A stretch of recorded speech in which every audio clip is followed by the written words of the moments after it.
দিশানির আর সৌরভের ব্রেকআপ হয়ে গেছে? এ বাবা, ব্রেকআপ! এটা শুনে আমি একটু অবাকই হয়েছি বন্ধুরা। সৌরভ আর দিশানির ব্রেকআপ হয়ে গেছে, সৌরভ আর দিশানি আর একসাথে ভিডিও করবে না। এ বাবা, ব্রেকআপ হয়ে গেল।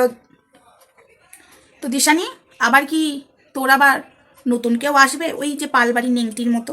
পালবাড়ির নেংটির তো ব্রেকআপ হতেই থাকে আর ধরতেই থাকে, তোরও কি সেটাই হবে নাকি? সেই লিস্টেই তুই নামটা লিখিয়েছিস? তার আগে বন্ধুদেরকে আমি একটা কথা বলতে চাই, ভিডিওটা পুরোটা দেখবে, কেউ স্কিপ করবে না। স্কিপ করলে অনেক কিছু মিস করবে। ব্রেকআপ হয়ে গেছে শোনার পরে আমার মনটা ভীষণ খারাপ, বিশ্বাস করো। আনন্দ করে হেসে খেলে একটা ভিডিও করতে পারছি না। দেখো, একটা মেয়ের যদি ব্রেকআপ হয়ে যায় শুনে খারাপই লাগে, সে আমার শত্রু হোক আর সে আমার মিত্র হোক। একটা মেয়ের ক্ষতি হোক বা একটা মেয়ের সংসার ভাঙুক বা একটা মেয়ে যে ছেলেটার সাথে সংসার করতে যাবে তার সাথে ছাড়াছাড়ি হয়ে যাক, এটা শোনার পরে না আমি একদম আনন্দ করতে পারছি না, খুশি হতে পারছি না। আচ্ছা বন্ধুরা, তার আগে বলি, হাই ফ্রেন্ডস, সময় ওয়ার্ল্ডে তোমাদেরকে অনেক অনেক স্বাগত আর অনেক অনেক ভালোবাসা। চলে এসেছি আবার একটা ভিডিও নিয়ে তোমাদের সামনে।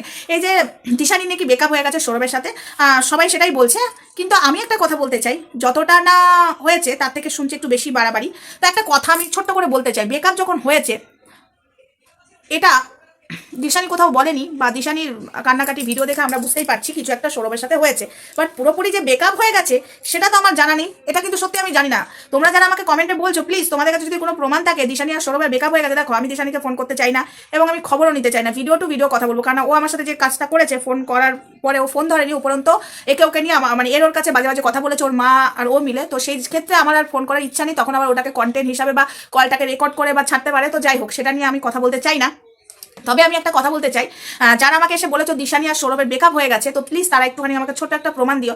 আমি বলছি, যতদূর আমি জানি ব্রেকআপ হয়নি। যতদূর আমি জানি পাড়াতে একটা আন্টি আছে, আমাকে বলেছিল দুদিন আগে অবধি নাকি সৌরভকে দেখেছে ওদের বাড়িতে। এবং দিশানি কেন যে কান্নাকাটি করে ভিডিও করছে সেটাও আমি বুঝতে পারছি না। এটা যদি ওর কন্টেন্ট হয়ে থাকে, ও যদি ভিউজের জন্য করে থাকে সেটা আলাদা ব্যাপার, কিন্তু কিছু কিছু ভিডিওগুলো, চোখের জলগুলো কিন্তু মিথ্যা নয়, সেই জলগুলো রিয়েল। ওর সাথে যে কিছু একটা হয়েছে, ওকে যে আঘাত দিয়েছে সেটা বোঝা যাচ্ছে। আঘাতটা কে দেবে?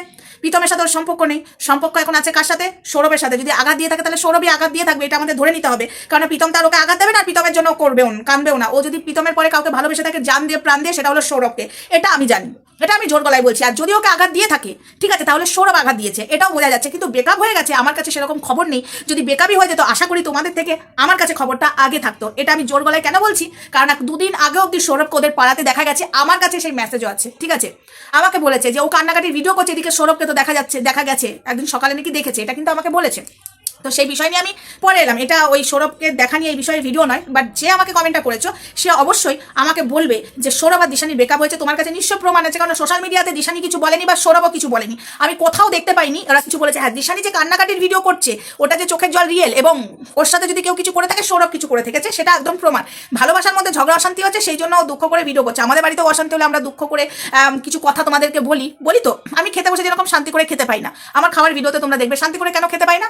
আমি খেতে বসলে সবার সবকিছু দরকার পড়ে, আমি এটা দেখেছি, নোটিস করেছি। আমি যখনই খেতে বসে, বাড়িতে যেদিন একা থাকি সেদিন আমি শান্তি করে খেতে পারি, কিন্তু যেদিন বাড়িতে লোক থাকে ওদের মানে ওদেরকে খেতে দিয়ে যখন আমি খেতে বসি তখন আমি শান্তি করে খেতে পাই না। এটা বলে সেটা বলে বারবার দেখবে খেতে বসে বসে আমি ক্যামেরাটা অফ করি, তাদের কথাগুলো শুনি আর গপ গপ করে দুপুরবেলায় খাই, সেটা সত্যি কথা। সেরকমই সৌরভের সাথে ওর কিছু একটা হয়েছে, সেটা আমরা বুঝতে পারছি। কারণ না, সৌরভ ছাড়া তোর জীবনে আর কেউ নেই, সৌরভই ওর সাথে কিছু করেছে, এটা পুরোপুরি পরিষ্কার। সেটা নিয়ে কান্নাকাটি দুঃখ রিলস করলো আলাদা ব্যাপার, তাই বলে এটা ধরে নেবো না যে সৌরভের সাথে দিশানির ব্রেকআপ হয়েছে। সৌরভের সাথে দিশানির কিছু একটা অশান্তি হয়েছে সেটা ধরতে পারি, কারণ সেটা বোঝা যাচ্ছে দিশানির ভিডিও দেখে, তাই না? ফালতু ভুল রটিয়ে বেরো না। আমি দেখলাম, আমি তার নাম নিচ্ছি না, তারও প্রোফাইলে গিয়ে তোমরা ফালতু ভুয়ো রটাচ্ছ, ঠিক আছে।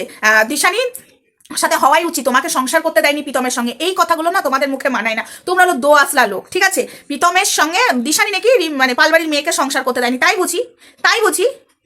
তোমরা না জেনে শুনে না এসব ধরনের কমেন্ট করবে না, কন্ট্রোভার্সি সৃষ্টি হবে। আর তোমাদের কাছে যদি প্রমাণ থাকে, প্রমাণগুলো দেবে। হ্যাঁ, আমার কাছেও এসেছে চুলকাতে, আমি জানি তোমাদের চুলকানোর স্বভাব, বাট আমার এই যে চোখ আর এই কান, যতক্ষণ আমি নিজের কানে বা নিজের চোখে দেখবো না ততক্ষণ আমি ভিডিও নামাই না। দিশানি আর সৌরভের যদি ব্রেকআপ হয়েই থাকে তাহলে সেটা বোঝা যেত। দিশানি আর সৌরভের সাথে যে কিছু একটা অশান্তি হচ্ছে সেটা বোঝা যাচ্ছে। ব্রেকআপ হলে তাহলে ওরা জানাতো, ঠিক আছে, যদি ব্রেকআপ হতো, ঠিক আছে। আশা করি আমরা বুঝতে পারতাম, ওইটুকু ক্ষমতা কন্ট্রোভার্সি ক্রিয়েটারদের আছে।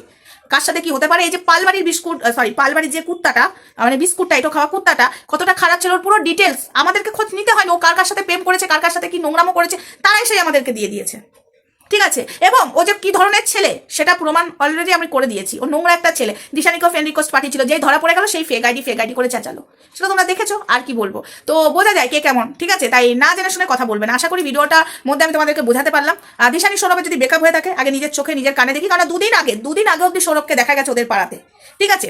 দিশানি বাড়ির সামনে দেখা গেছে, তাহলে বেকআপ হলে কি করে দুদিন আগে অবধি? আর এই কমেন্টগুলো কদিন আগে থেকে ঘুরঘুর করছে দিশানি যেদিন থেকে কান্নাকাটির ভিডিও দিচ্ছে। তোমরা নিজেরা তৈরি করো কমেন্টগুলো, নিজেরা অশান্তি সৃষ্টি করো, যেটা না জেনে সেটাই ঠিক আছে। আমি জেনে শুনেই কথা বলেছিলাম, এবং আমি যে কথাগুলো সৌরভ দিশানিকে নিয়ে এতদিন বলে এসেছিলাম যে দিশানি কারোর সাথে বিয়ে হয়নি, তখনই তোমরা বলেছিলে কারণ দিশানির অন্য ছেলের সাথে বিয়ে হচ্ছে, তো শান্তি হচ্ছে না, তুই ওর সংসার ভাঙতে চাইছিস, সৌরভ খারাপ ছেলে। আজকে তারাই আবার সৌরভের সাথে মিশে গলায় গলায় পীড়িত করে, বা তারাই আবার সৌরভের সাথে ঘুরতেও যায়। আমার আর মুখ খোলাস না, মুখ যদি খোলাই না অনেক কিছু গড়গড় গড়গড় করে বেরিয়ে আসবে। তোরাই সৌরভের নামে বদনাম করেছিলিস আমার কাছে, এখন আবার সৌরভই তোদের কাছে ভালো।